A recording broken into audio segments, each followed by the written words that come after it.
한민족 두 나라 한반도 우리 승훈이부터 시작하겠습니다. 네. 첫 번째 질문하도록 하겠습니다. 남한과 남한과 북한으로 나뉘어졌을 때 소련과 미국이 북과 남을 서로 가져가는데 당신이 선택권이 있었다면 북과 남 중 어디로 갔을 것인가요? 저는 남으로 갔을 것 같습니다. 왜냐하면 1945년은 소련의 붕괴 46년 전인데 소련이 붕괴된 까닭을 본다면 소련은 돈을 벌면 모두 나라에서 가져가서 나눠주는 형식으로 이제 다 똑같이 일을 더 하더라도 조금만 더 받는 그런 형식으로 이제 체제가 이루어져 있어서 일을 안 해도 돈을 벌 수 있기 때문에 일을 아무도 안 해서 이제 경제가 무너져서 경제가 무너져가지고 소련이 붕괴됐는데 또 북한에 간다면 이제 또 소련은 얼마 뒤에 무너질 거고 또 이제 경제 체제 때문에 큰 이득을 못 볼 수도 있기 때문입니다. 네, 지금 해주세요. 저는 직업이나 이렇게 태어난 환경에 따라 다를 것 같습니다. 만약에 제가 이때는 농민이 많았으니까 농민 집안 출신으로 태어났으면은 북한으로 올라가서 배급 주는 거 먹으면서 그렇게 일하면서 살 수 있을 것 같고 또 일단은 그때까지만 해도 북한이 더 인기가 많았고 잘 살았기 때문에 초반에는 위가 더 좋고 제가 만약 농민이었으면 위가 가는 게 맞을 것 같은데 만약에 제가 저희 집안이 좀 돈이 있고 아니면 뭐 좀 자본주의적인 좀 그런 돈이 좀 있는 그런 사람이었으면 아래로 내려와서 사는 게 훨씬 이득일 것 같습니다. 네, 전원 씨 해주세요. 제가 미국이라면 잘 모르겠지만, 러시아라면 북쪽을 가져갈 것 같습니다. 왜냐하면은, 만약 남쪽을 가져가게 된다면 북쪽은 미국이 다스리니까 미국과 대치하는 상황이 될 수 이렇게 나라 간격으로 대치하는 상황을 가질 수 있게 제가 만약 러시아 입장이 된다면 북쪽을 지금처럼 가져갔을 것 같습니다. 네, 선생님 해주세요. 네, 저도 지훈 씨와 입장이 좀 비슷합니다. 그 당시에 저의 처지나 상황이 어떠냐에 따라서 선택은 달라지는 거고, 또 하나 달라진 점은 오늘날을 안다라면 당연히 저는 현재 대한민국 남한을 할 겁니다. 근데 이제 미래를 모르는 그런 상황이었다면 그 당시에 남북을 선택하기가 좀 쉽지 않지 않았을까. 근데 오히려 뭐 이렇게 북을 선택을 한 사람들 그 당시 지식인이라던가 아니면 아까 농민들 같은 경우에 북을 선택한 그런 경우가 많았어서 지금의 관점을 갖고 좀 그 판단하기는 사실 좀 쉽지 않다고 생각합니다. 네, 다, 다음 질문하도록 하겠습니다. 두 번째 질문은 당신의 학교에 만약 탈북자가 전학해 온다면 받아주실 것 같나요? 선생님이 이제 선생님 빌라에 이제 탈북자가 온다고 하면 받아주실 것 같은지. 저는 받아줄 것 같습니다. 왜냐하면 받아준다고 하면은 북한의 문화를 알고 북한에서 뭐 먹는지, 뭐를 입는지, 무슨 집에서 사는지를 배워가지고 좀 더 새로운 경험을 할 수 있을 것이기 때문입니다. 그럼 지은 씨 해주세요. 뭐 받아주고 안 받아줄 것 같습니다, 당연히. 근데 일단은 일단 탈북자도 다 똑같은 대한민국의 국민인데 받아주고 안 받아줄 거 없이 국민으로서 존중하고 그런 마음을 가지고 살아야 할 것 같습니다. 네, 정씨 해주세요. 라면은 만약에 국정원을 거쳐서 우리나라 민족이라면 받아줄 것 같고, 만약에 혹여나 그냥 불법 체류 비슷한 걸로 그냥 넘어와가지고 빌라에 들어온다면 혹시 간첩일 수도 있기에 안 받아줄 것 같습니다. 네, 선생님 해주세요. 네, 저도 이번에도 역시 지훈 씨와 입장이 부족한데, 비슷한데, 받아주고 안 받아주고를 우리 개개인이 결정할 수 있는 문제는 아니라고 생각합니다. 일단, 북한 주민도 공식적으로는 대한민국 국민인 상황이기 때문에, 정당한 절차를 밟아서 온 사람이면 대한민국 시민이고, 시민이라면 뭐 당연히 뭐 이사의 자유가 있고, 또 교육의 권리와 의무를 갖고 있는 거기 때문에, 그 부분에 있어서 뭐 그들의 권리를 당연히 존중해야 되고 그들과 뭐 가까운 일수로 지낼 건가라는 부분들에 대해서는 아무래도 그들이 우리나라 입장에서는 소수자고 약자일 가능성이 크기 때문에 그들을 좀 이렇게 도와서 우리 사회에 잘 정착할 수 있도록 따뜻한 마음으로 도와주겠다는 그런 생각이 있고 또 아까 승훈 씨가 말했던 것처럼 북한에 대해서 사실 궁금한 게 많습니다. 북한 사람들은 어떻게 사는지 뭐 그런 것들을 그 사람에게서 흥미롭게 좀 들을 수 있지 않을까라고 생각합니다. 네, 여기까지 하도록 하겠습니다. 네, 음, 수고했습니다. 자, 우리 지금 그 승훈이가 진행한 부분들 조금 얘기 더 하고 그리고 나서 이제 다음 지훈이로 넘어가도록 하겠습니다. 자, 이 책에도 그런 부분들이 나왔는데 사실은 이 책이 남북에 대해서 이야기는 하고 있지만 사실은 보면 그 역사책 비슷한 그런 느낌이 드는 것도 사실입니다. 그래서 우리가 1945년 8월 15일 날 해방을 맞이합니다. 그런데 해방을 맞이하는 데서 그 이 문제가 우리의 뭐가 아니라는 거야. 자력. 우리 스스로의 힘으로 일본을 몰아내고 해방된 게 아니라는 거야. 음? 이 당시에 소련이 아, 일본 일제에게 그 선전포고를 하고 들어왔었고 그 나중 일이지. 그 전에 이미 미국은 일본과 태평양 전쟁을 벌이고 있었고 태평양 전쟁을 벌이고 있는 어떤 그런 상황이었어. 근데 미국이 일본에 뭐 히로시마와 나가사키 원자폭탄을 투하하면서 일본이 항복을 했었는데 처음에는 미국은 우리 한반도에 대해서 별 관심이 없었어.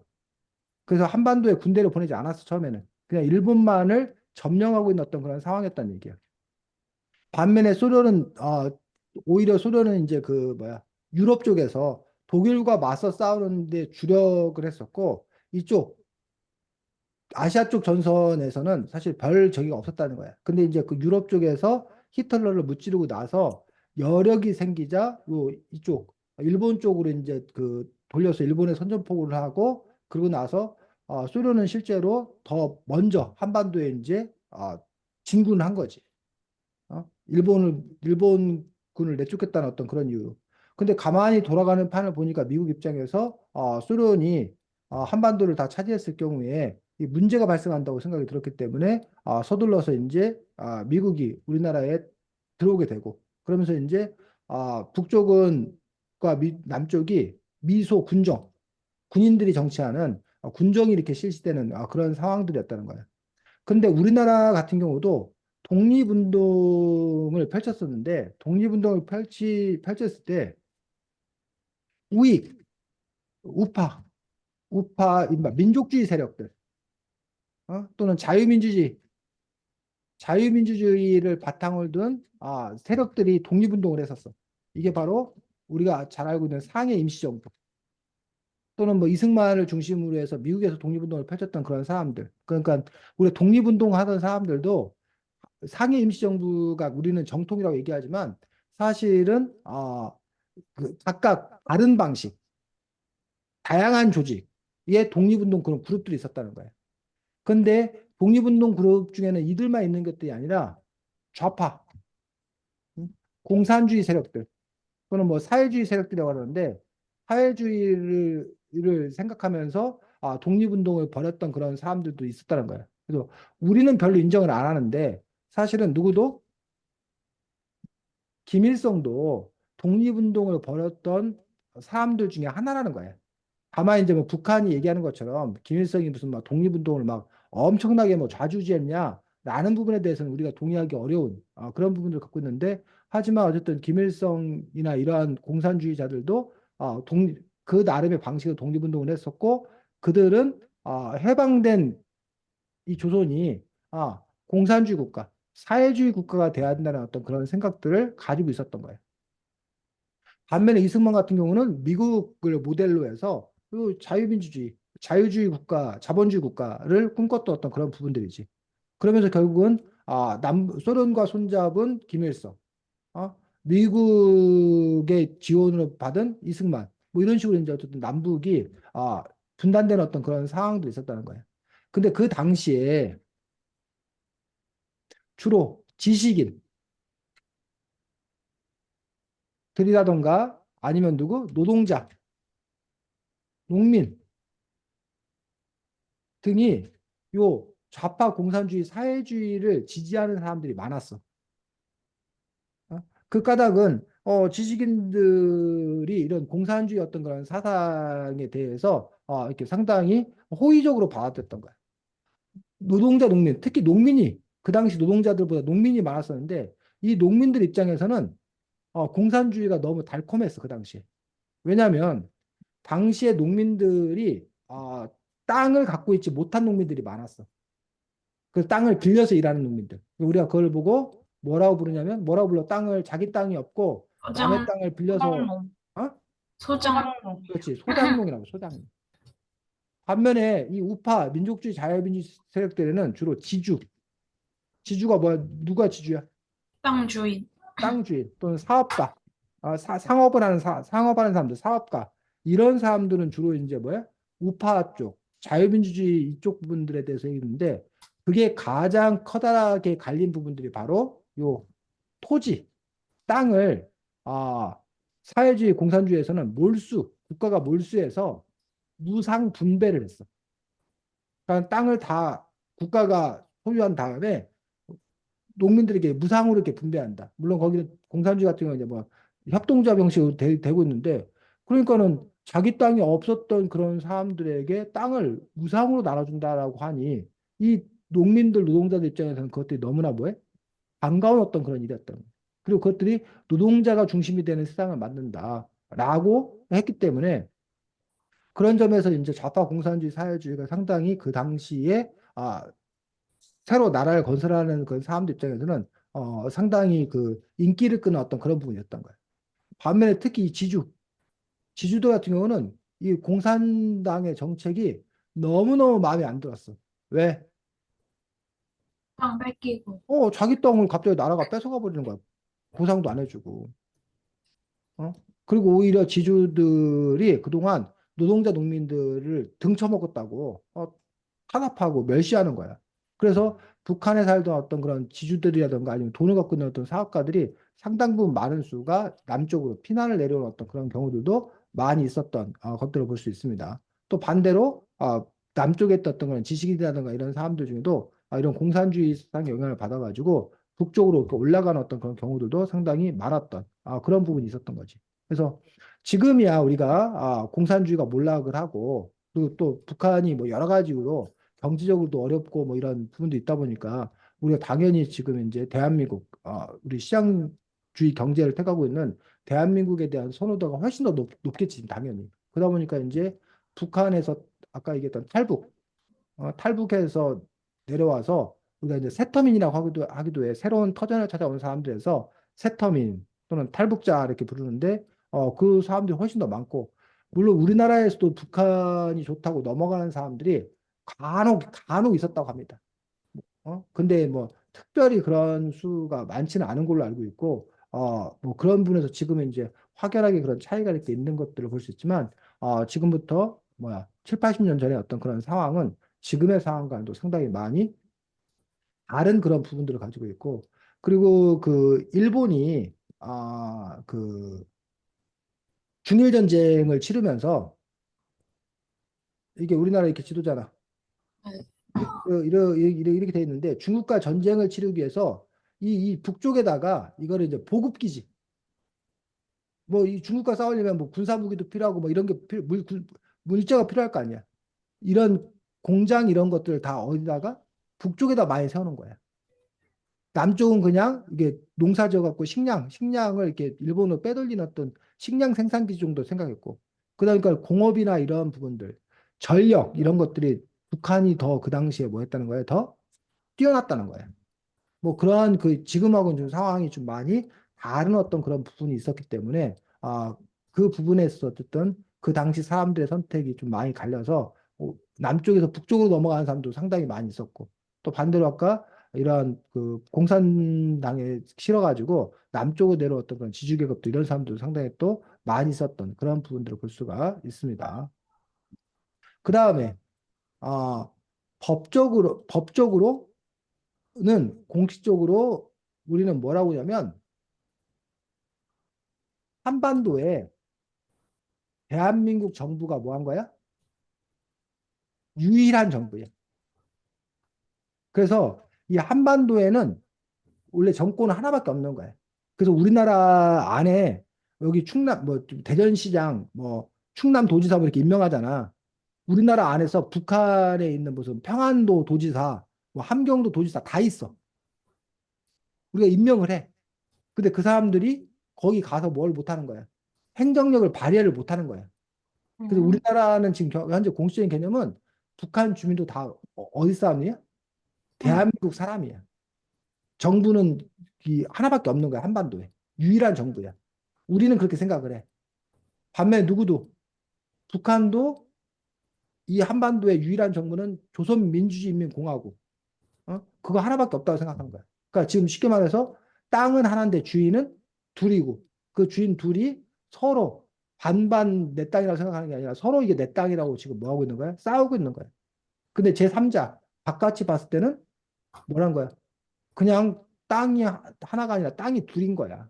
그 주인이 다른 거야. 그러다 보니까 유엔도 동시가입을 하게 되고 그런 식으로 해서 그 다른 나라가 수교 맺을 때도 대한민국 따로 맺고 조선민주인민공화국 북한 따로 맺고 그두 나라로 상대해 두 나라로.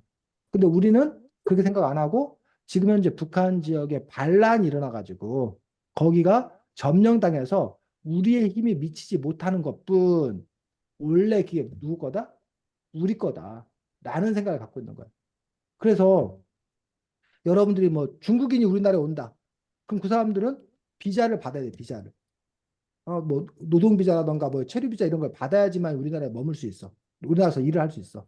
근데 북한 사람들이 탈북해서 우리나라에 왔을 경우에 그 사람들은 그런 비자를 받는 게 아니야. 그 사람이 간첩인지 아닌지 그것만 조사해가지고 그렇지 않은 이상은 그 사람들은 무조건 뭐가 되는 거야? 대한민국 국민이 되는 거고 대한민국 국민으로서의 권리와 의무를 다 수행한다는 거지. 그렇기 때문에 애당초 아까 승훈이가 뭐 받아들일 거냐 허용할 거냐 말 거냐라는 것들은 그 얘기는 꼭 그런 거야. 지훈이가 너네 아파트로 이사 와도 돼? 이사 오면 승훈이 네가 받아줄 거야? 라고 얘기하는 거랑 마찬가지야. 그러니까 승훈이 너가 너네 아파트에 누가 이사 오나 안 오나 아니면 너네 학교에 누가 전학 오나 안 오나를 네가 결정할 권한이 있어 없어? 없죠. 없지 그거는. 네가 결정할 권한이 없고 다만 뭐 질문을 그러면 좀 바꿔서 얘기하면 그런 사람들과 친교할 것이냐 어? 가까이 지낼 거냐 아니면 그들을 배척할 거냐 밀어낼 거냐 라는 아니 그 사람들하고 안 놀 거냐 뭐 이러한 것들은 가능하겠지. 뭐 내가 나 그 사람들하고 놀기 싫어 아니면 나 그 사람들하고 가까이 지낼 거야 뭐 이런 어떤 그런 부분을 볼 수가 있고 그래서 이 탈북자 또는 아까 그 세터민이라고 하게 되는데 이 사람들이 우리나라에 왔을 때 처음에는 너무너무 좋아한다는 거야. 왜? 음식이 맛있어서? 어? 아, 음식도 맛있고 여러 가지 문화가 발달돼 있어서? 그렇지. 북한에서는 집집마다 그 따뜻한 물이 겨울에도 나오고 뭐 세탁기니 냉장고니 이런 거를 다 갖추고 사는 집이 그렇게 많지가 않다라는 거야. 어? 그 평양에 사는 어떤 그런 사람들만 뭐 그런 게 좀 보편돼 있지 시골에 내려갈수록 그런 게 쉽지 않다는 거야. 근데 우리나라는 가난한 사람들도 기본적으로 집에 TV나 냉장고나 세탁기 이런 것들은 뭐야? 기본으로 있잖아요. 기본으로. 뭐 전기 공급 당연히 24시간 제대로 잘 되고. 그러다 보니까 그 사람들이 와 정말 뭐하다? 좋다고 생각한다는 거예요. 그러니까 선생님이 승훈이만 했을 때 동네에 전화 있는 집 몇 집 안 됐어. TV 있는 집도 뭐 TV가 있긴 한데 이렇게 좋은 TV가 없었다는 거지. 세탁기는 아예 없었고 네. 냉장고 있는 집도 별로 없었고. 근데 지금은 아무리 가난해도 그것들을 기본으로 갖추고 있으니 근데 지금 북한이 지금 생활의 어떤 그런 수준들이 선생님 어렸을 때 생활 수준이 지금 북한의 수준이라고 그래. 시골 같은 경우는.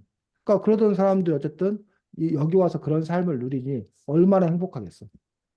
근데 얼마 지나지 않아서 그 사람들이 불행을 느낀다는 거야.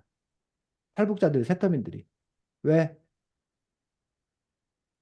왜 불행을 느낄까? 이게 너무 당연한 거여서? 너무 당연한 거여서. 점점더 당연해져서? 그러면 승훈이 지금 이게 너무 당연한 거가 지금 불행해? 그래서 승훈이? 아, 아니요? 너도 당연한 거도 생각하지만 불행하지 않잖아. 근데 그 사람들은 당연하게 생각하면 불행하게 되는 거야. 준원이 예, 지훈이 어떨 것 같아? 왜 그들이 와서 몇 개월이나 뭐 한 1, 2년 지난 다음에 불행하게 느낀대. 수령님한테 죄송해서. 뭐라고? 수령님한테 죄송해서. 야, 수령님한테 북한 지금 현재 김정은 수령님한테 죄송할 거면 그 탈북을 왜 했겠어? 또, 북에 있는 가족 때문에요. 북에 있는 가족 그 걱정 때문에 그거야 처음부터 그런 걱정은 있겠지. 저 돈을 못 어? 벌어가지고. 그렇지. 자, 이런 겁니다. 사람의 마음이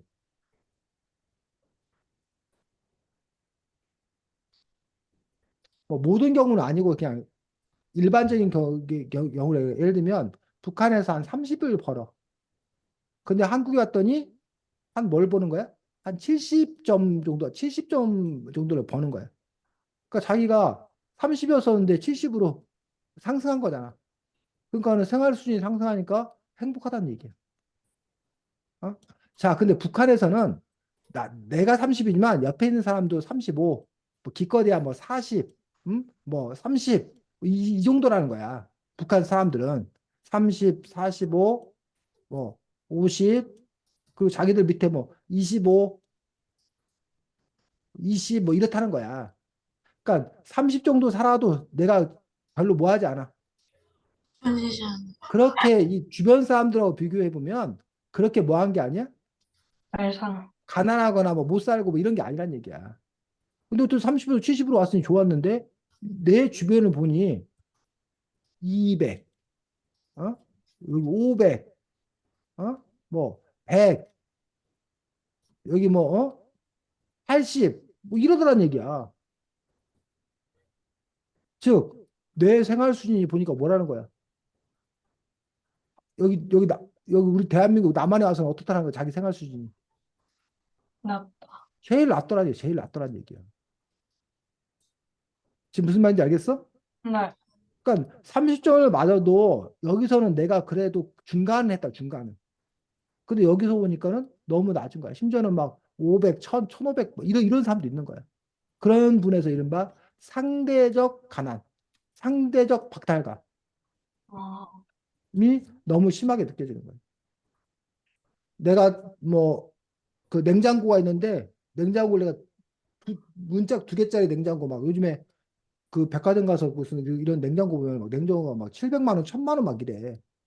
네. 좋은 냉장고는. TV도 무슨 막 아주 엄청나게 큰 TV 있잖아. 막 화질도 엄청 좋은 거. 그리고 막 1000만 원, 1500만 원 막 이래. 근데 TV도 값싼 TV는 5만 원이어도 사. 냉장고도 5만 원짜리 냉장고도 있다는 거야. 5만 원짜리, 10만 원짜리 냉장고도. 그러니까 처음에는 5만 원짜리, 10만 원짜리 냉장고나 세탁기 뭐 이런 거만 있어도 행복한 거였다는 얘기.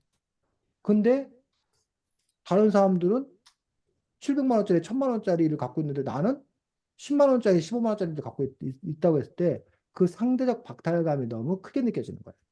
또 알게 모르게 뭐야 탈북자라는 이유로 우리 사회가 그 탈북자에 대해서 부정적인 시각을 갖고 있다는 거야. 빨갱이 뭐 이런 식으로 갖고 있는 것 플러스 너네는 배신자다. 아까 뭐 가족을 버려두고 어떻게 올 수 있냐. 무정하게. 뭐 이런 부분들. 또는 너희 때문에 우리 일자리를 빼앗긴다. 뭐 이런 그 생각들. 아니면 그 탈북자들을 이용해서 너희들은 2등 국민. 북한에서 왔으니까 너네들은 이른바 3D 업종. 더럽고 힘들고 어렵고 이런 일은 니들이 해라. 낮은 임금 하에서. 뭐 이런 부분들이 있다는 거지. 그러다 보니까 이제 북한 사람들이 그런 여러 가지 것들이 힘든 거야. 북한에서 의사하고 한의사 했을 때 우리나라에 오면 그걸 인정해줘, 안 인정해줘? 아니죠. 정정. 인정 안 해줘. 그러다 보니까 처음부터 다시 시작해야 되는 거야. 근데 말도 우리가 같은 민족이기 때문에 말이 통하긴 하지만 우리 말 안에는 외래어도 많고 외국어도 많이 쓰고 그러다 보니까 이 북한 사람들이 그걸 다시 배워나가는 것들 자체가 쉽지가 않은 거야. 용어도 많이 다르고 막 이런 것들이 많아서. 그러다 보니까 이제 생활 속에서 어려움을 겪는 그런 북한 사람들이 꽤 많다라고 얘기하고 있습니다. 물론 당연히 우리 사회에 와서 잘 적응하고 또 이제 누구보다 또 잘 살아가는 그런 사람들도 많이 있지. 그리고 우리 사회가 또 이제 그들이 우리 한국에 잘 정착할 수 있도록 여러 가지 프로그램을 통해서 그들을 이렇게 수용하려고 하는 어떤 그런 부분들을 갖고 있지만 그 한편에서는 또 그렇게 어려움을 겪고 있기도 하더라라는 얘기야. 그래서 우리가 요 탈북자를 어떻게 어떤 시선으로 바라봐야 할 것인 건가? 한민족 한 동포로 생각을 하는 건가? 아니면 저기 동남아 사람이나 저기 다른 중국 사람이나 이런 사람들은 말이 안 통해서 일을 시켜먹기 힘든데 우리 북한에서 오는 사람들은 뭐야? 말이 잘 통해 갖고 일을 값싸게 임금 조금 주고 낮은 임금에 값싸게 일을 시켜 먹을 수 있고 또 말이 잘 통하기 때문에 편한 그런 사람 정도로 우리가 취급을 할 건가? 아니면 너 이거 간첩일지 모른다. 나중에 이거 얘들은 이게 공산주의자다. 라는 어떤 그런 것도 우리가 반공의식이 투철한 상황 속에서 그들에 대해서 늘 이렇게 의심의 눈초리를 갖고 바라볼 것인 건가?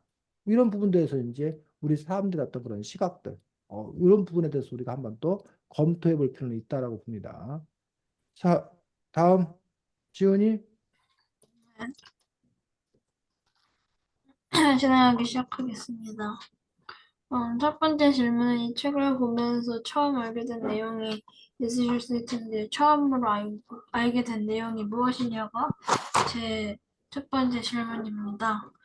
저는 이 책의 초반부를 보면은, 미국이랑 소련이 서로 여기를 북한과 남한을 점거하게 되면서 서로 어느 체제를 이용해서 통일을 할지 고민을 해가지고 넋수공에서 미국이랑 소련이 회담을 두 차례 했다고 하는데 전부 다 서로 의견이 너무 다르기 때문에 결렬이 돼가지고 유엔에 넘겼다는 내용이 나오는데요. 나와서 여기 투표를 한다는 그런 이게 방법이 나왔다고 하는데요. 저는 이렇게 미국이랑 소련이 회담을 하지 않고 그냥 바로 유엔이 정한 건 줄 알았는데 그 유엔이 정하기 전에 일단 미국과 소련이 어떤 체제를 선택할지에 대한 일단 이런 해결 방안을 생각해본 이런 활동을 했다는 것을 모르고 있었는데 알게 되었습니다. 말씀 좀 해주세요. 저도 이제 소련이, 이제 한반도가 분리돼가지고 이제 소련이 이거 한반도를 다 지배할 거라는 그런 거를 이제 알고 이제 미국이 간섭을 했다는 걸 알고 있었어. 네, 최준호님 해주세요. 그 질문 잘 못 들어가지고 다시 한번 저 해주세요. 여기서 처음으로 알게 된 내용이 무엇이냐가 질문이었습니다. 네. 저는 185쪽에 보면은 축구 용어들이 나오는데 저는 당연히 같은 민족이니 언어도 축구 용어도 비슷할 거라 생각했지만 남한은 비교적 외래어를 많이 사용하고 북한은 표준어를 많이 사용하기에 이렇게 약간 좀 어, 언어가 좀 많이 다르다는 걸 깨달았습니다. 네, 선생님 해주세요. 네, 저는 뭐 여기 이 내용들이 거의 다 알고 있었던 내용인데 굳이 꼽자면 76쪽에 그 북한의 그 학교 체계에서 소학교는 4학년까지 있고 고등중학교가 6년제, 대학교가 4년제에 있어가지고 우리나라보다 북한 어린이들이 학교를 2년 더 다닌다라고 되어 있다던가 아니면 뭐 아침에 7시 반까지 모여서 인솔자와 함께 8시까지 등교를 뭐 하는 거에서 마을마다 지정된 곳에서 모여서 학교를 함께 간다는 어떤 그런 방식들, 뭐 이런 부분들이 좀 몰랐던 새로운 이야기들입니다. 두 번째 질문 하겠습니다. 만약에 지금 요즘 김정은 위원장이 지금 뭐 건강 악화설이나 아니면은 뭐 여러 지금 당연히 여기 지금 국민들의 굶주림 그리고 핵미사일 같은 이상한 거나 만들고 있는 이런 행보를 봤을 때 북한이 망하는 거 아니냐 이런 말이 나오는데요. 만약에 북한이 멸망을 하고 이런 미국이랑 러시아 중국의 간섭을 받지 않고 온전히 이 땅이 우리나라가 되어 평화 통일이 되었을 때 만약에 좋을 것 같은지 아니면은 안 좋을 것 같은지가 제 두 번째 질문입니다. 저는 일단 안 좋은 부분도 있을 것 같지만 일단 좋을 것 같습니다.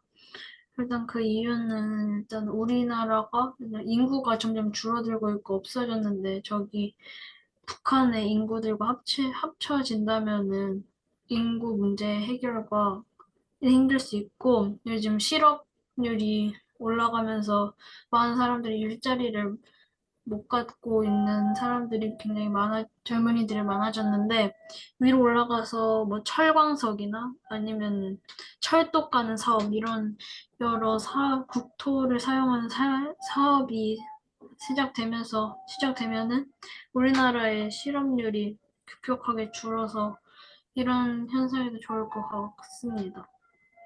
근데 뭐 여기 뭐 쿠데타나 아니면 여기에 안 좋은 생각이 있어가지고 좀 난동을 부리는 그런 불상사가 좀 있어가지고 인명 피해가 있거나 이런 좀 부적절한 일이 있을 수도 있겠지만 뭐 그거보다 저희가 얻는 이익이 많을 것 같아서 좀 좋을 것 같습니다. 배승우님 해주세요. 저는 이제 그러면 우리나라에 불이익이 더 많을 거라고 생각합니다. 왜냐면은 이제 북한이 멸망한다고 하더라도 이제 바로 멸망하는 게 아니라 이제 그 김정은의 딸인 누구더라? 어쨌든 누구 있고 그 사람이나 혹시 아니면 또 이제 김정은 아내인 리설주가 또 이제 다른 위원장 그걸 얻을 수도 있고 또 이제 멸망한다고 하더라도 이제 미국이나 러시아, 중국 등 나라에서 이제 북한 부분을 이제 평양 부분만 우리에게 주고 이제 뭐 나머지 부분 자기들이 알아서 갖겠다는 우리 나라 없이 그런 정한 그런 그런 뭐 그런 이제 글이 있었는데 그런 것도 이제 좀 고려를 해봐야 되고 또 이제 북한에서는 이제 마약을 재배하는 그런 농장이 많다 보니까 이제 우리나라에도 마약이 많이 들어올 수 있는 안 좋은 그런 경제적으로 안 좋은 사회적이나 경제적으로 안 좋은 영향을 끼칠 수 있다고 생각합니다. 네, 혜준아님 해주세요. 저는 좋을 것 같습니다.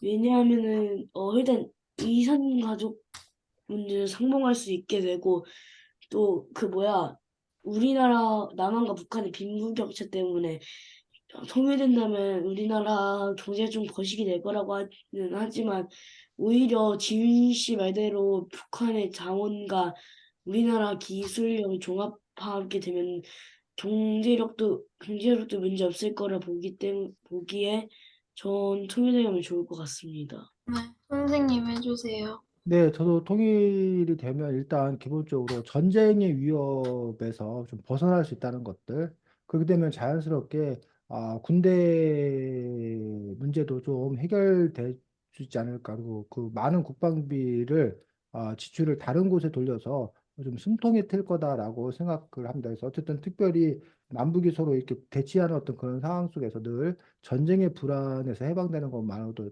큰 일이라고 생각되고 아까 지훈 씨가 얘기했던 대로 북한에 대해서 대대적인 어떤 그런 개발 사업들이 진행이 되면서 어쨌든 좀 이렇게 다시 경제가 좀 이렇게 활성화될 수 있는 어떤 그런 계기를 또 만들 수 있다는 점에서도 의미가 있다고 생각합니다. 네, 저 여기까지 하겠습니다. 네, 수고했습니다. 자, 이어서 준원이 진행하겠습니다. 저 선생님 어, 한- 화장실. 다녀와. 일단 해요. 해. 저 아까 지윤 씨랑 하나 겹쳐가지고 한 개만 할게요. 음, 그 25쪽에 보면은 그 러시아랑 미국이 이렇게 점령을 한다 했을 때 정치인들이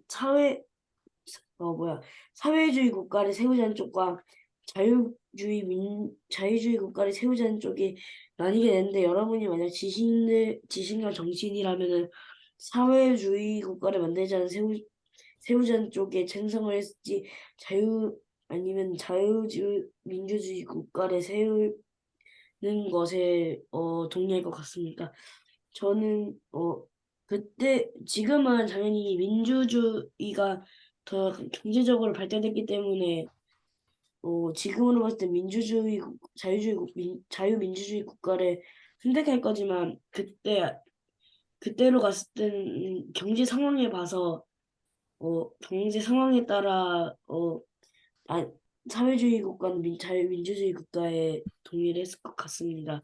승훈 씨 해주세요. 저였으면 자유민주주의 국가를 세웠을 것 같습니다. 왜냐면은 그때 제가 지식인이었다면 예를 들어서 자유민주주의 국가를 세운다면 이제 그거를 세우는데 노력한 결과를 이제 손해 봤는데 이제 사회주의 국가에서는 이제 손을 거의 다 나눠야 되기 때문에 제가 번 이득이 거의 없을 거기 때문입니다. 네, 네, 지윤 씨 해주세요. 뭐 질문이 뭐예요? 아, 맞다. 25쪽에 보면은 정치인들이 사회주의 국가를 세우자는 쪽과 자유민주주의 국가를 세우자는 쪽이 있는데, 만약, 여러분들이라면은, 어, 사회주의 국가를 세우자는 것에, 동의를 할 겁니까? 아니면은 자유민주주의 국가를 세우자는 것에 동의를 하실 겁니까? 네.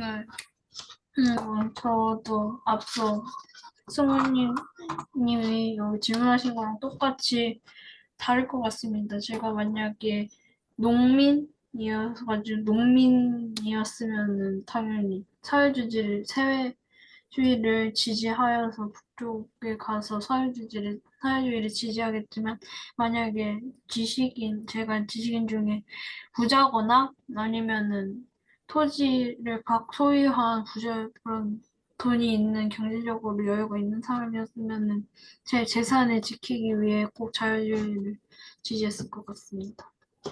예, 선생님 해주세요. 네, 저도 뭐 아까 앞에서 했던 그런 질문과 그 대답과 비슷한 그런 맥락이어가지고 뭐 지금의 상황이나 뭐 이런 것도 고려한다면 자유민주주의 체제를 더 선호하겠지만 그 당시 어떤 그런 상황에서는 과연 그 자유민주주의와 공산주의 이거를 제대로 잘 모르는 그런 상황에서 뭐 선택하기가 사실 좀 쉽지 않지 않았을까 해서 주변에 어떤 사람의 영향을 받느냐에 따라서 어떤 정보를 갖고 있냐에 따라서 많이 좀 이렇게 다른 선택을 할 수 있었을 것 같다고 생각되는데 그 당시에 아마도 그 끌리기는 이렇게 공산주의 뭐 이런 것들이 그 이상이 뭐 있어가지고 끌리는 그런 마음이 좀 이렇게 더 크지 않았을까. 근데 뭐 지금의 결과를 안다면 그런 선택은 안 할 건데 정보가 없다라면 아마 그쪽에 마음이 더 끌리는 그런 경향도 있을 수 있었겠다고 생각합니다. 네, 다 했습니다. 네, 수고했습니다. 자. 요 책 우리가 지금 한민족 두 나라 한반도라는 책이 아까도 말했지만 역사의 어떤 그런 부분부터 시작해서 뭐 현재까지는 아니지만 어쨌든 독일 통일 뭐 이런 부분들까지 다루고 전반적으로 쭉 이렇게 다루고 있는 그런 부분도 볼 수 있습니다. 그래서 여러분들 학교 사회교과 시간에 요 내용들이 배워지는 또 그런 부분들이기 때문에 그래서 어쨌든 또 여기 있는 내용들 중에는 여러분들이 우리가 그동안 읽었던 다른 책이라던가 이런 것들 통해서도 이미 여러분들이 좀 이렇게 접한 내용들도 꽤 많이 있지 않을까 싶습니다. 그래서 쭉 우리가 그걸 좀 따라가 보면 아까 얘기했었지. 1945년 8월 15일 날 우리가 일본의 식민지로부터 해방되는 부분들을 볼 수가 있습니다. 아, 그리고 아까 쌤이 얘기했듯이 일본이 미국과 태평양을 두고 태평양 전쟁을 벌였고 그 까닭이 왜 일본이 미국과 혹시 태평양 전쟁을 벌였는지 그 까닭을 알아? 태평양에 한시랑 공격해서 영향력을 얻기, 아? 태평양에서 영향력을 얻으려고. 그렇지. 동남아시아, 중국 뭐 이런 곳에 일본이 패권을 차지하고 싶은 거야. 근데 그거를 미국. 미국이 일본이 이걸 다 먹는 거에 대해서 허용을 하지 않는 거야. 그 전에 그 얘기는 알아? 일본과 미국이 그 전에는 같은 편이었던 거? 네. 어, 미국이 필리핀을 지배하는 조건으로 일본이 우리나라를 지배하는 거에 대해서 미국이 눈 감아준 거야. 그러니까 그런 점에서 보면 우리나라 입장에서 상당히 분노하는 어떤 그런 지점들이지. 그래서 이게 국제관계가 언제든지 자기의 이익에 따라서는 이렇게 좀 하는 배신을 일삼는 어떤 그런 부분을 볼 수가 있는데, 미국과 일본이 서로의 이익이 맞으니까 미국이 필리핀을 먹는 거에 대해서 일본이 눈 감아주고, 대신 일본이 우리 한반도를 차지하는 것에서 미국이 눈 감아주고 뭐 이러한 그 당시 이제 강한 나라들 그 자기들끼리 그렇게 우리나라와 필리핀의 의사는 물어보지도 않고 그때는 서로 이제 꿍꿍이가 맞았다는 거예요. 근데 일본이 자꾸 세력을 확장해가지고 뭐 대만을 비롯해서 뭐 필리핀 쪽이라던가 이쪽 그 인도차이나 반도, 베트남이라던가 이런 데까지 미얀마 이런 데까지 세력을 넓혀가는 거예요. 근데 그거에 대해서 이제 미국은 그걸 용인을 못 하는 거지. 그리고 또 결정적으로 일본이 누구랑 손을 잡아? 제2차 세계대전 당시에 이탈리아랑 독일. 독일과 손을 잡아. 그러다 보니까 이제 독일과 싸우고 있는 어떤 그런 입장에서 미국이 일본을 그만둘 수 없었고, 특별히 이제 일본이 석유가 나지 않기 때문에 그 석유를 확보하기 위해서, 그러니까 미국이 그 석유를 통제한 거야.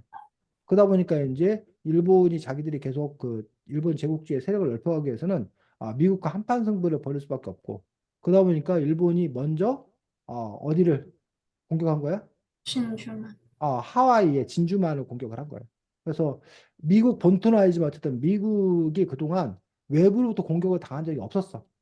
근데 처음으로 그 공격을 당한 것, 본토는 아니지만 어쨌든 하와이라는 섬을 공격을 당한 것에 미국 입장에서는 그것들이 너무나 충격이 컸었던 그런 부분이에요.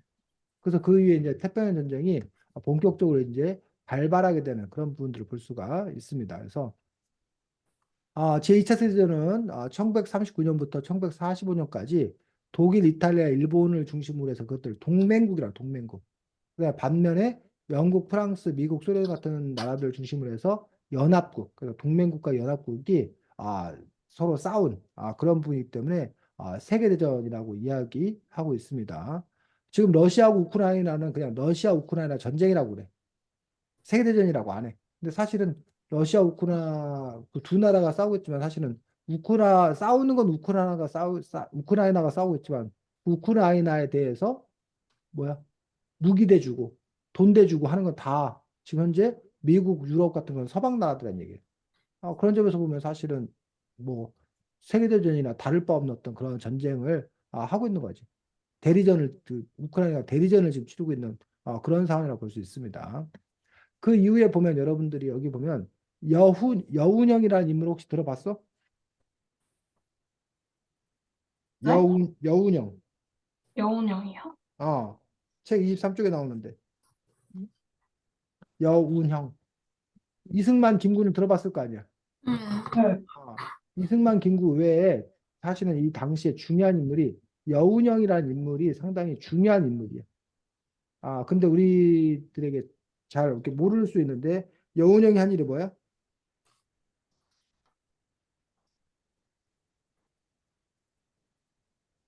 23쪽.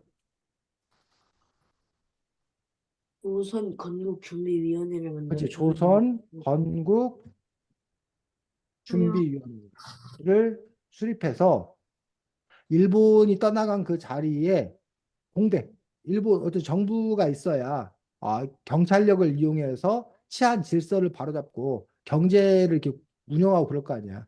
근데 갑자기 그걸 담당하던 일본이 가버리면 법질서나 이런 것들이 무너져가지고 아주 혼란에 빠질 수 있다는 거야. 그래서 이제 여운형이 우리 이걸 조선 건국준비위원회는 줄여서 보통 건준이라고 불러. 건준.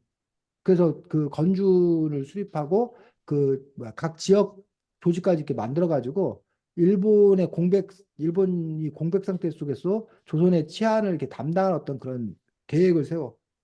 그런데 문제는 뭐 이 여운형의 건준을 이 미군이 들어오고 소련이 들어오면서 이 여운형의 건준을 인정하지를 않는 거야. 그러면서 남한의 실질적인 권력은 누가 갖고 있다? 미군이 갖고 있다. 북한은 소련이 갖고 있다. 통치권을 갖고 있다. 라는 식으로 이렇게 하면서 이 건준이 제대로 그 인정을 못 받게 되는. 근데 건준이 만약에 힘이 있었으면 미국이나 소련 보고 야, 우리 집에서 나가. 우리 건 우리가 알아서 할 거야.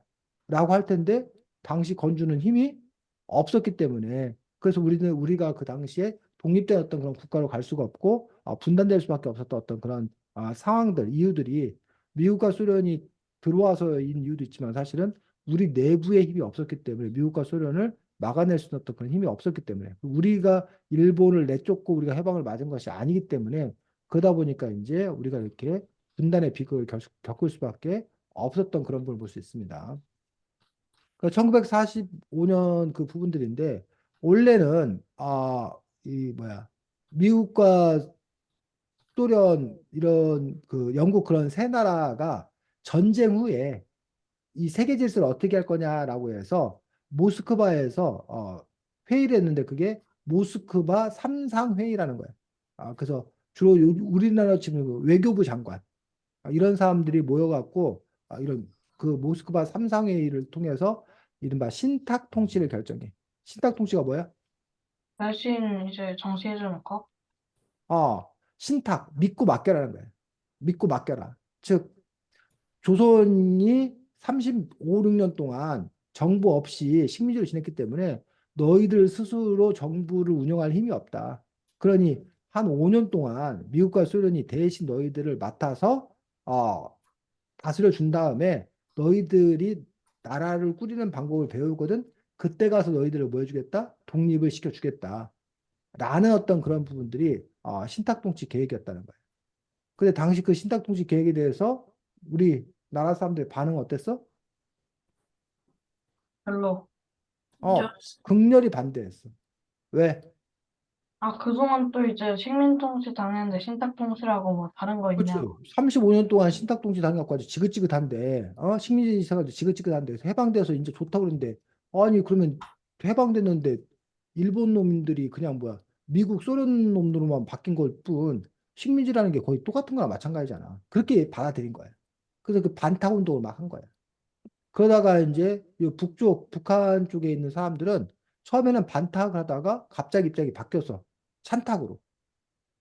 그 중에 이제 일부들은 그래, 우리가 힘이 없어서 지금 어떻게 할 수가 없으니 차라리 뭐야, 신탁통치를 받아들이고 그 빨리 신탁통치를 끝내서 우리 정부를 세우는 게 낫겠다라고 생각하는 사람도 있었고, 하지만 대다수는 지금 당장 우리가 정부를 세우겠다 해서 반탁 운동에 나섰던 그런 부분을 볼 수가 있습니다.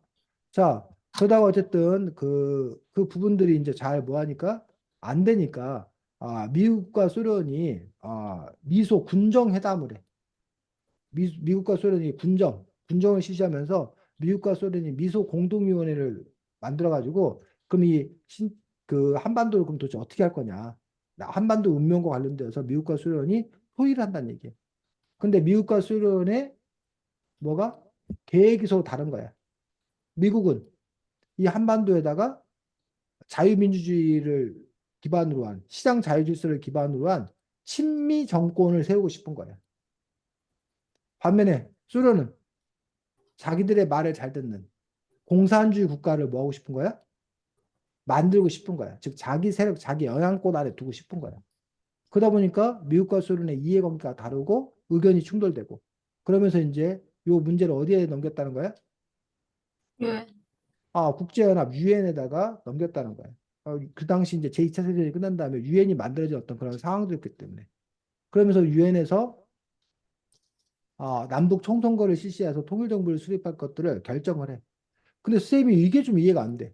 소련은 왜 유엔에 넘기는 거에서 동의했으면서 막상 유엔에서 결정을 했더니 유엔의 결정은 미국의 입김이 너무 센 거다. 그러면서 유엔 결정을 거부해버려. 그럴 거면 도대체 왜 유엔에 넘기자고 애당초 했는지 그런 부분들이 조금 이제 이해가 안 가는 어떤 그런 부분이 있었어. 근데 어쨌든 유엔이 남북 총선거를 실시하는데 북한이 거부해. 그러면서 이제 남한에 내분이 일어나. 내분이 남한이.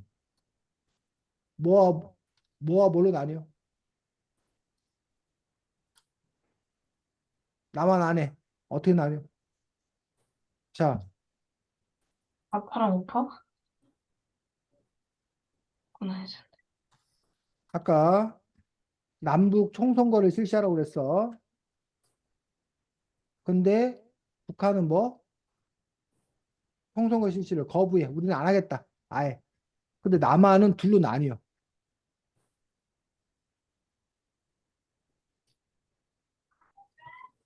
뭐와 뭐로 나뉘느냐? 북한 거부해? 그럼 관도? 그럼 우리끼리라도 뭐 한다? 선거한다. 즉 남한만의 단독 정부를 수립하겠다. 단독 정부를 수립하겠다는 쪽이 한쪽이 있어. 누굴 중심으로 한? 이승만. 이승만을 중심으로. 반면에 남한만의 단독 선거를 뭐하고? 반대하고. 통일정부 수립해야 된다. 통일정부 수립을 위해서 노력해야 된다. 누구? 김구. 대표적으로 백범 김구가 이런 쪽에서 이야기를 한 거지. 그러면서 이제 백범 김구가 북한 휴전선을 넘어 그때는 휴전선이 아니었지. 38선을 넘어서 김일성과 회담을 하기도 하고 그런 일들을 진행을 하게 된다는 거야. 그래서 여러분들이 4.3 제주항쟁 들어봤어? 음. 4월 3일 날 제주항쟁이 있었는데 요 4.3 제주항쟁이 요것과 밀접한 관련을 맺었어. 단독 선거를 반대하고 통일정부 수립에 노력하는 요 부분과 4.3 제주항쟁이 아주 밀접한 그 관련을 갖고 있는데 이 선거는 50총선거야. 5월 10일 날.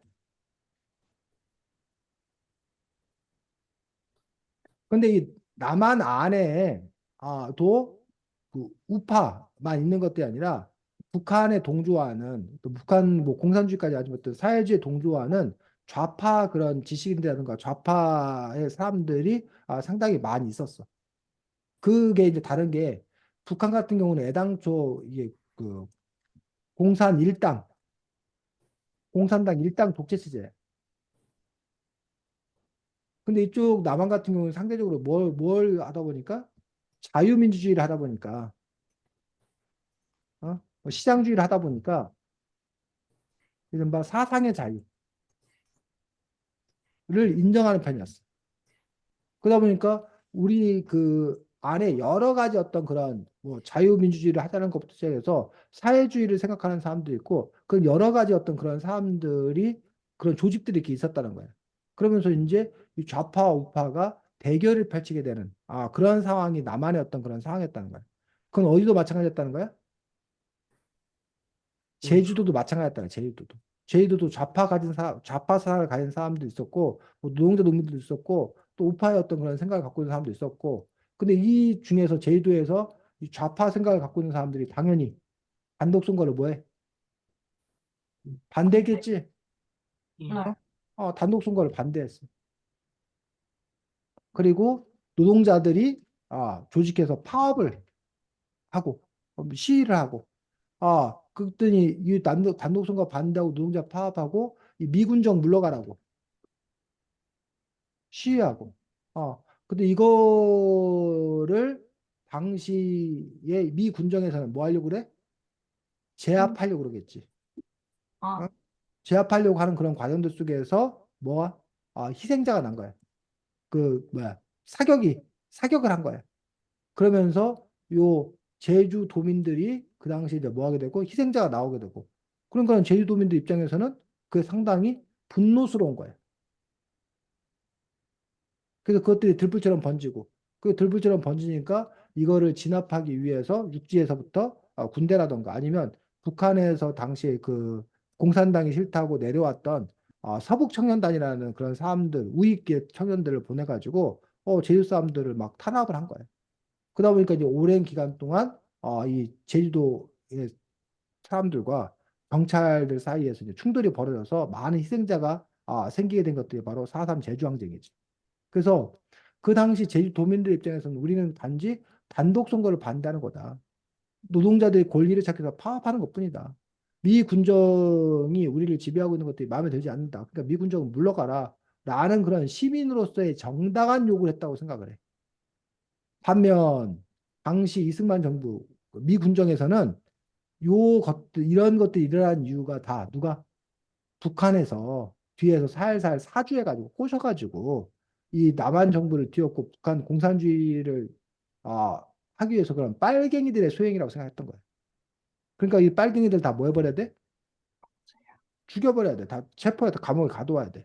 그래서 반공에 입각한 정상적인 그 반란을 진압한 행위였다. 그래서 지금은 4.3 제주항쟁이라 부르지만 옛날에는 4.3 제주 반란 사건 이렇게 불렀어. 제주 반란 이렇게 불렀었어.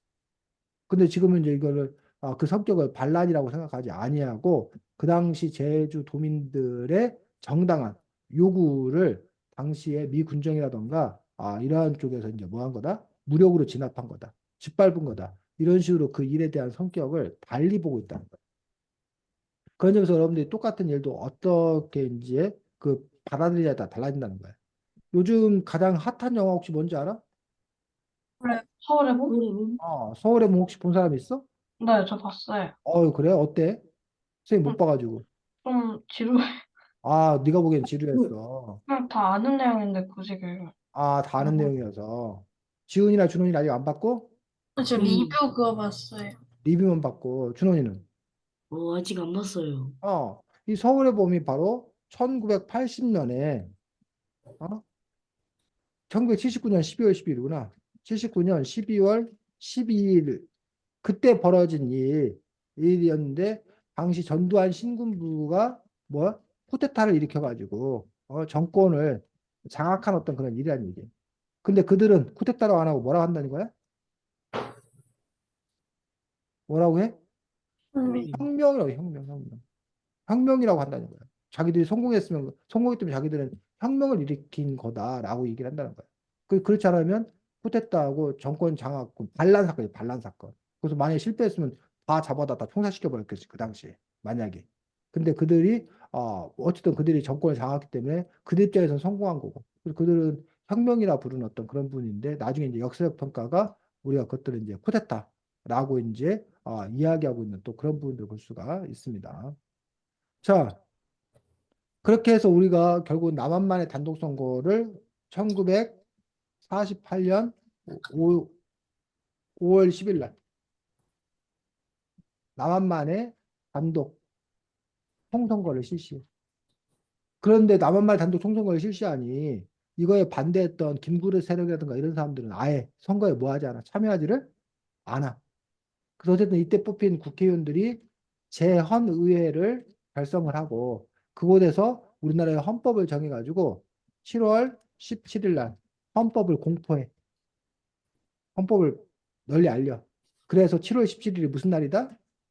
제한절. 제헌절. 헌법을 정한 날이라는 뜻이야. 그 이 헌법에 따라서 국가가 세워졌기 때문에 이 헌법에 따라서 8월 15일 날 대한민국 정부를 수립해. 그래서 8월 15일은 두 가지 의미가 있어. 하나는 1945년 8월 15일. 뭐야? 독립한. 광복절. 광복. 다시 빛을 찾은 날. 해방한 날. 그 다음에 1940, 그로부터 3년 후, 1948년 8월 15일은 뭐? 한국에서 대한민국 정부 수립일로서 이제 그 두 가지 의미를 동시에 이렇게 갖고 있는 것들을 볼 수가 있습니다. 자, 그랬더니, 이것들 봐라. 나만 너희들이 정부를 세웠고, 우리 북한도 정부를 세울 거야 하면서 9월 9일 날, 구구절이라고, 구구절.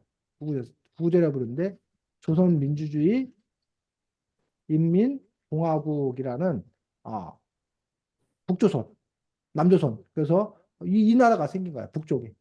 그래서 우리나라는 지금 한반도 안에 대한민국이라는 나라와 조선민주인민공화국이라는 나라 두 개가 사실은 함께 있는 그런 상황인 거야. 그래서 북한의 입장에서는 지훈이나 준원이나 승훈이가 뭐야? 조선민주인민공화국 국민이야. 너네가. 북한의 입장에서는. 근데 다만 이 남쪽에 자기들의 통치력, 세력이 미치지 않은 거야. 남쪽 괴뢰도당이 반란을 일으켜가지고 지금 여기를 장악하고 있다고 북한 입장에서는 그렇게 얘기하고 있는 것들도 볼 수가 있습니다. 책 44쪽 보겠습니다.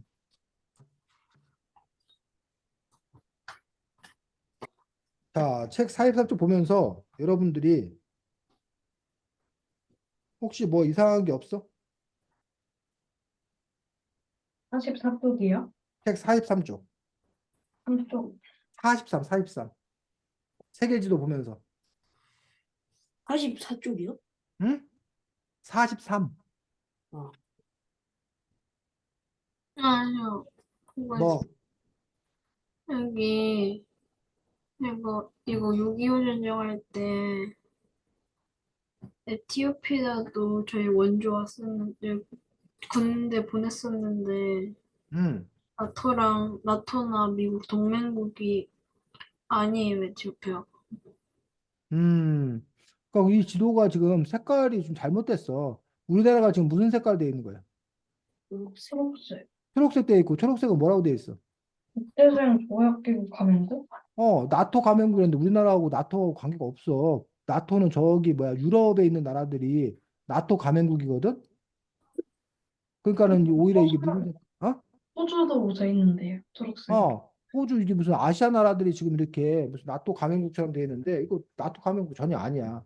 그래갖고 요 지도가 사실은 좀 잘못 되어 있는 그런 부분들을 볼 수가 있습니다. 그래서 요거는 이제 우리가 소련 미소 그 냉전 시대 그러니까 미국과 지금은 미국이 초강대국 유일한 초강대국이었던 그런 지위를 확고하게 잡고 있다가 뭐 그 사이에 이제 뭐 중국이 지금 치고 올라와가지고 뭐 중국으로 뭐 역전이 된다는 둥 미중 양강 체계라는 둥 뭐 그러다가 요즘에 중국이 또 다시 이제 좀 이렇게 뭐야 밟혀가지고 중국이 상당히 또 요즘에 좀 이렇게 뭐야 어려운 그런 상황에 처했다고 그러는데 그래서 그럼에도 불구하고 또 어떤 사람들은 중국이 다시 잠깐 수그러들었지만 다시 이제 또 치고 올라와서 뭐 2030년 빠르게는 늦게는 2050년에 가면 오히려 중국이 미국보다 더 경제 강국이 되어 있을 거다. 정치 군사적으로도 강국이 되어 있을 거다. 라고 예상하는 사람도 있고 반면에 아니다. 미국이 중국을 견제해가지고 중국이 더 이상 크지 못하게 그냥 주저앉을 거다. 그래서 중국은 그냥 인구 많은 나라, 덩치 큰 나라 정도로 그냥 이렇게 살 수밖에 없을 거다. 뭐 이렇게 예상하는 사람들도 있고 국제 정세에 대해서 이제 사람마다 그 예상은 또 다른 부분들을 볼 수가 있습니다. 어쨌든 그 당시에 이제 미소가 이렇게 냉전의 어떤 그런 시대였고 여기 보면 색깔 표시 없는 그 노란색으로 되어 있나? 노란색 되어 있는 것들이 이제 우리가 제 3세계 국가라고 해가지고 미국과 소련 편 아무 편도 안 드는 거예요.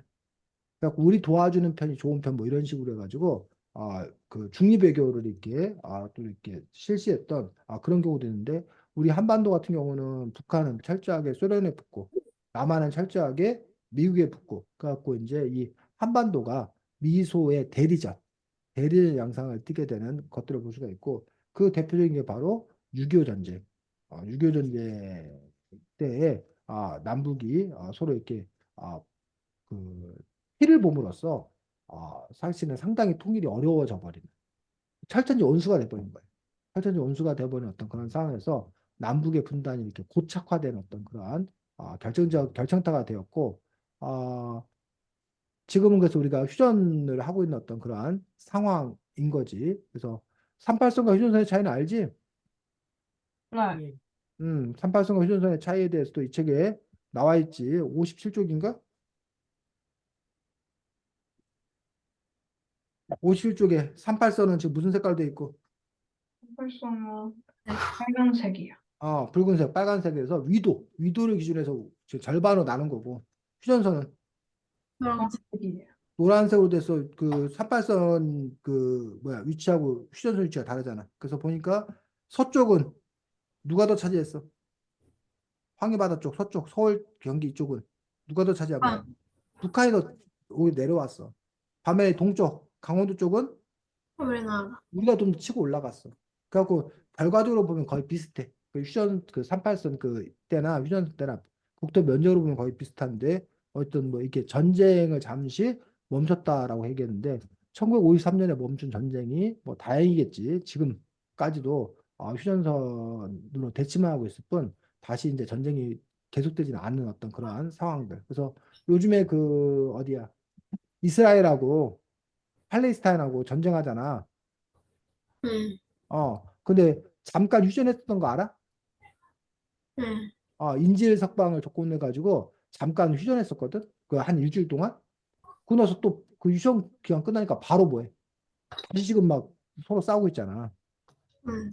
우리 한반도도 그럴 수 있었다는 거야. 그럴 수 있다는 거야. 근데 다만 우리는 그 휴전 기간이 너무 길어지다 보니까 사람들이 전쟁이 끝난 걸로 이렇게 착각하는데 사실 그게 아니라는 거야. 그래서 휴전과 종전은 전혀 다른.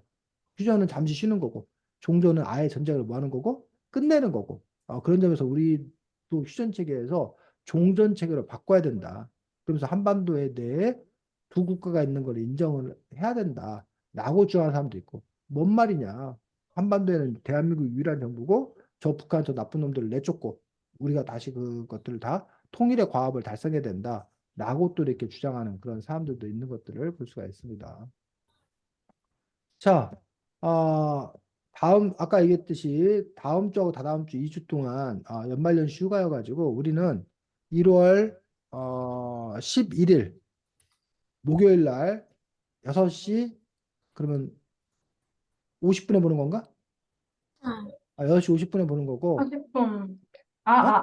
10분 늦게 40분인데 10분 돼서 50분에 볼 거고 우리 준원이는 필리핀 잘 다녀오시고 준원아 건강하게 재밌게 잘 다녀오시고 준원이는 2월 달 뭐 네. 그때 가서 이제 보면 될 것 같고 지훈이 승훈이는 다음에 책이 뭐냐면 몽실언이다 몽실언니 공실언니. 몽실언니에서 창비 출판사에 나온 몽실언니인데 그게 이제 그렇구나. 권정생 쌤이 쓴 책이고 어떻게 하다 보니까 이제 그게 바로 분단 문학 6.25 전쟁을 배경으로 해가지고 일제 그 해방부터 6.25 전쟁이 그 이후에 어떤 그러한 삶을 몽실이라는 하나 여자아이의 그 관점에서 이제 바라보는 어떤 그런 동화책 그 소설책인데 몽실언이라는 책을 가지고서 우리가 1월 11일 날 만날 수 있도록 하겠습니다. 됐니 지훈아 승훈아? 네. 아, 메리 크리스마스 하시고 새해 복도 많이 받으시고 준원이는 언제 가? 가기는? 1월 6일인가 1월 7일이요. 6일 날 7일 날 가. 그래 어쨌든 준원이도 그러면 한국에서 메리 크리스마스 잘하고 새해 복도 많이 받으시기 바랍니다. 네. 자, 수고 많았습니다. 안녕. 네. 안녕히 안녕히 계세요. 계세요.